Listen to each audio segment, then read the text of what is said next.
il n'y a aucun chrétien qui ne sera jamais combattu. Parce qu'il est écrit dans 1 Pierre 5, verset 8, que le diable, votre adversaire, rôde comme un lion cherchant qui il va dévorer.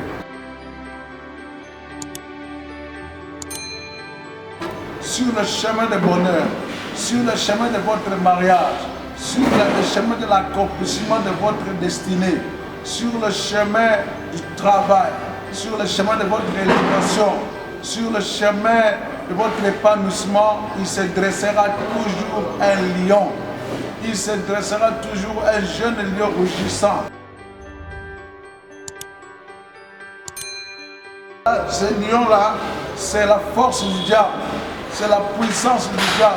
Ce sont des paroles puissantes qui sont autour d'un village, qui sont sur une famille. Dans cette famille, personne ne réussira. Personne ne peut avoir le diplôme. Personne ne peut avancer dans la vie. Ainsi, même si tu arrives dans la ville où tout le monde est réussi, le lion va gronder. La réussite et tu sortiras. Il y a quelque chose qui chasse les bénédictions autour de toi. Il y a un esprit, il y a une puissance, il y a une malédiction. Ainsi, il faut l'affronter. Jésus nous a donné le pouvoir et la puissance de marcher sur notre chemin, marcher sur les serpents, les scorpions et toute puissance de l'ennemi Satan.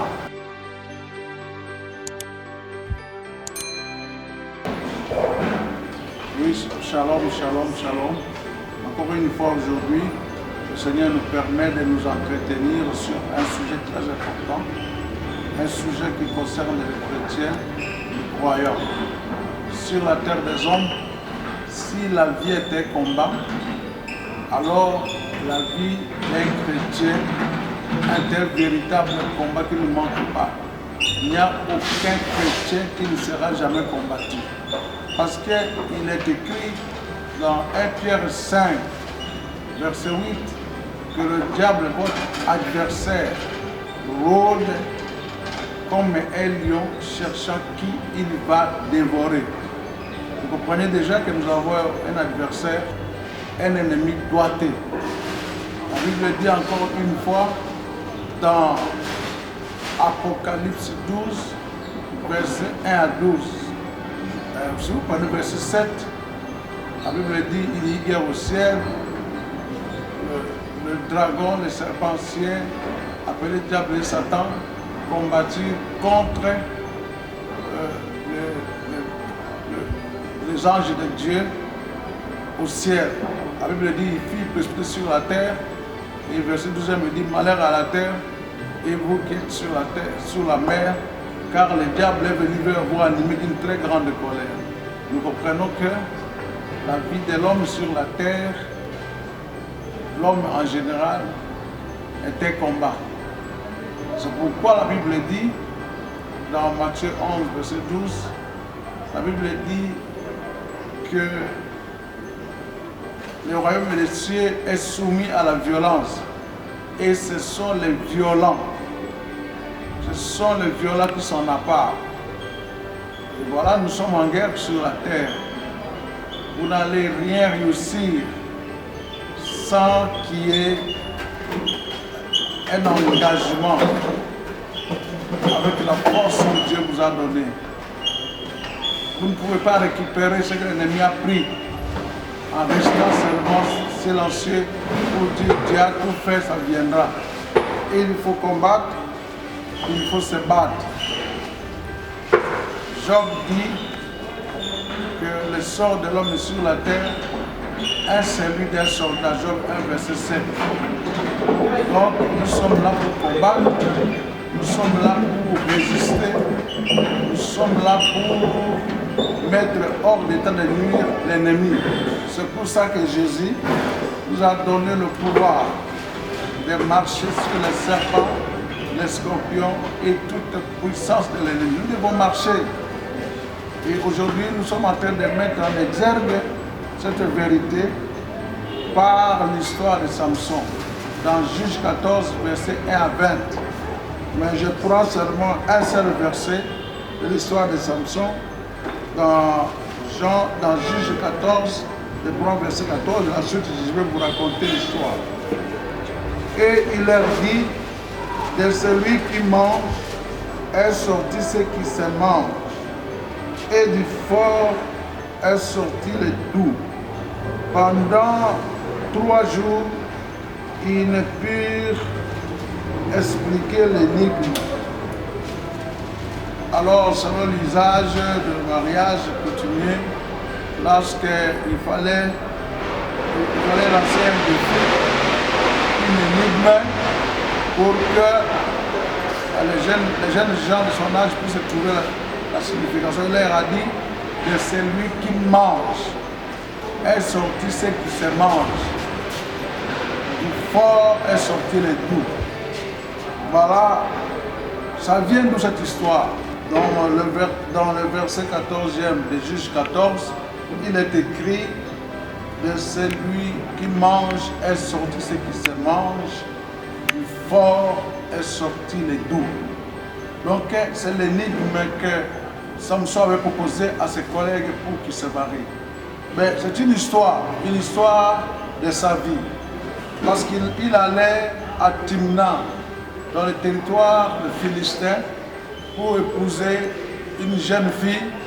Et voilà, sur la route, lorsqu'il avait fini de parcourir leur territoire, à la frontière, lorsqu'il va entrer dans le territoire de Timna, où se trouve la fille en question, un jeune lion rugissant était sorti du bosquet pour attaquer Samson. Alors Samson, étant saisi par l'Esprit de Dieu, était devenu très fort et il avait déchiré, il avait détruit le lion et il a jeté son cadavre.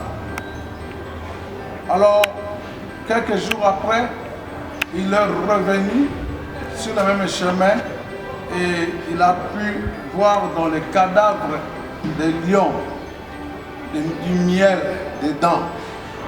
Et il a pris le miel, il a mangé, il a amené à son père, à sa mère et à sa famille, et tous seront mangés. C'est ça l'énigme. Alors ça veut dire quoi? Sur le chemin de bonheur, sur le chemin de votre mariage, sur le chemin de l'accomplissement de votre destinée, sur le chemin du travail, sur le chemin de votre éducation, sur le chemin de votre épanouissement, il se dressera toujours un lion. Il se dressera toujours un jeune lion rougissant. Voilà, cette jeune fille était à l'âge de se marier, mais sur son chemin, il y a un lion qui empêche le mariage, qui empêche les fiancés d'arriver à Timna. Il y a un lion qui empêche les gens de te bénir, de t'aider, de te donner du travail. Il y a un lion qui dévore tous ceux qui veulent t'aider. Même si quelqu'un a une bonne intention, même si quelqu'un a décidé de te soutenir, il y a ce lion qui va s'élever pour pouvoir l'empêcher et demain il ne peut plus le faire. Ça veut dire quoi le lion ici? Sur le plan allégorique, sur le plan de l'image, de figure, de style, le lion représente la force, représente la puissance, représente la royauté, la férocité. Et voilà, ce lion-là, c'est la force du diable, c'est la puissance du diable. Ce sont des paroles puissantes qui sont autour d'un village, qui sont sur une famille. Dans cette famille, personne ne réussira. Personne ne peut avoir le diplôme. Personne ne peut avancer dans la vie. Ainsi, même si tu arrives dans la ville où tout le monde est réussi, le lion va gronder. La réussite et tu sortiras. Il y a quelque chose qui chasse les bénédictions autour de toi. Il y a un esprit, il y a une puissance, il y a une malédiction. Ainsi, il faut l'affronter. Jésus nous a donné le pouvoir et la puissance de marcher sur notre chemin, marcher sur les serpents, les scorpions et toute puissance de l'ennemi Satan. Il a parlé, il a dit de nous, nous sommes plus que vainqueurs. Il a dit, petits enfants, ne les craignez pas, j'ai vaincu le monde. Celui qui est en vous est plus fort que celui qui est dans le monde. Le royaume des cieux appartient aux violents. Il faut combattre la diversité. Il faut renverser les paroles négatives. Il faut renverser l'ennemi de ton succès, de ta réussite, par la vie de prière, par les déclarations positives, par la foi solide. Il est écrit dans 1 Jean 5, verset 4 à 5. Ce qui triomphe du monde, c'est notre foi. Et notre foi doit être aussi déclarative. Autant que nous croyons dans le cœur, nous devons confesser avec nos bouches. J'aimerais te dire aujourd'hui que celui qui chassait le mariage, celui qui chassait le bonheur autour de toi, celui qui refusait que les hommes puissent te faire du bien, il doit tomber par ta prière. Et tu dois renvoyer ça loin de toi. Tu dois libérer le chemin de ton bonheur. Sur ton chemin, les obstacles seront aplanis par la puissance du nom de Jésus. Tu dois être en acquaintance, en communion avec l'intimité croissante avec le Saint-Esprit, que l'Esprit de vérité, l'Esprit de puissance. Acte 1, verset 8. Jésus dit, ne sortez pas de Jérusalem, n'allez pas ailleurs, car l'Esprit doit d'abord venir vous donner la puissance. Nous vaincrons, non par notre puissance naturelle, non par la puissance de la sorcellerie, de la magie, parce qu'en fin de compte, cela va nous détruire. Mais nous allons gagner, nous allons vaincre par la puissance du Saint-Esprit. Lorsque nous recevons le Seigneur Jésus dans nos cœurs, il nous donne son esprit et nous devenons puissants. Dans Apocalypse 5, verset 1 à 5, lorsque Jean pleurait parce qu'un livre était scellé de 7 sceaux et n'était pas ouvert, le livre écrit dedans et dehors. Alors Jean pleurait parce qu'il y a des secrets qu'il ne connaissait pas. Il y a une autre face de sa vie qu'il ne connaissait pas. Alors l'ange lui a dit, ne pleure pas. Les lions de la tribu de Juda a vaincu pour briser le sceau, pour ouvrir le livre. J'aimerais te dire, au nom de Jésus de Nazareth, ce qui a vaincu ton père, ce qui a vaincu ta mère, tes frères n'ont pas réussi. Toi, tu réussiras. Toi, tu vas repousser les limites de la frontière. Et ces lions de ton village doivent tomber à cause du lion de la tribu de Juda. Nous sommes ici sur la terre et nous avons reçu Jésus-Christ pour qu'il devienne pour nous les lions de la tribu de Juda. Donc nous nous promenons avec un lion au-dedans de nous, le fort, le puissant de Jacob est en nous.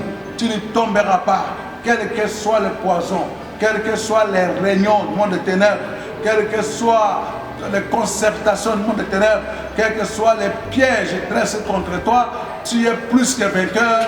Déclare cela, dis ça à minuit, dis ça le matin, dis ça le soir. Quelles que soient les flèches, les formes d'attaque que tu peux avoir, tu es plus que vainqueur par celui qui t'a aimé. Il s'appelle les lions de la tribu de Juda. Il a dit à Jean, ne pleure pas, le lion a vaincu. Le lion de Timna, il s'est dressé contre Samson, n'a pas vaincu. Samson l'a déchiré. Mais le lion de la tribu de Juda a toujours gagné. C'est ainsi qu'il n'y a plus donc maintenant aucune condamnation pour ceux qui sont en Jésus. Les lions de la tribu de Juda, l'homme est fort, femme est forte, enfant fort de ta famille, celui devant qui tout le monde est à genoux, celui qui dit des dernières paroles, celui qui contrôle la vie de tout le monde, est vaincu désormais. Sois revêtu de puissance et tu es vainqueur à jamais. Tu ne mourras pas de la mort voulue par les hommes. Tu accompliras les desseins. Je déclare que ta voie est ouverte. Ton chemin est libéré. Si tu déclares, si tu acceptes de déclarer tous les jours que tu es vainqueur par les lions de la tribu de Juda, que tu es vainqueur par celui qui t'a sauvé, que tu es vainqueur par celui qui a gagné, que tu es vainqueur à jamais, financièrement vainqueur, socialement vainqueur, spirituellement vainqueur, alors c'est toi qui va soulever la couronne de victoire dans ta famille.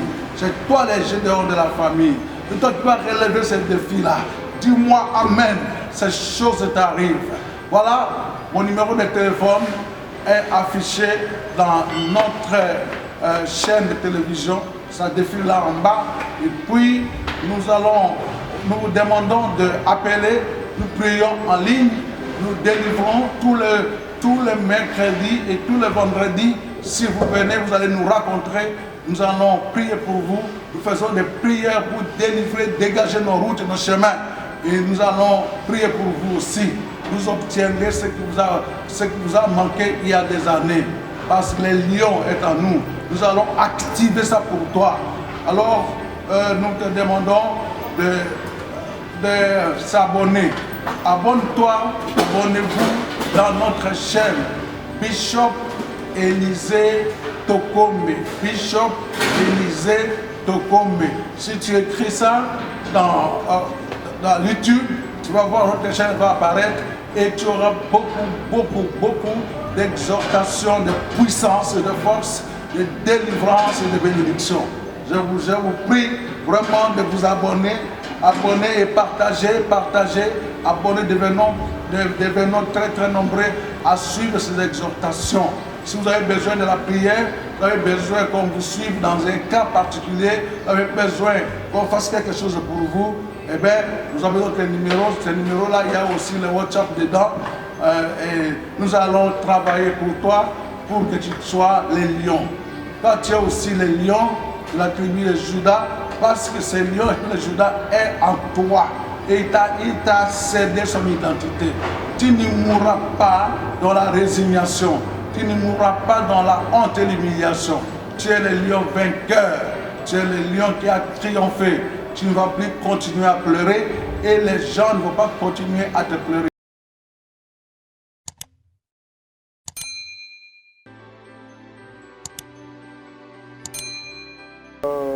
Je suis Bishop Élisée Pierre Elonga Tokombe.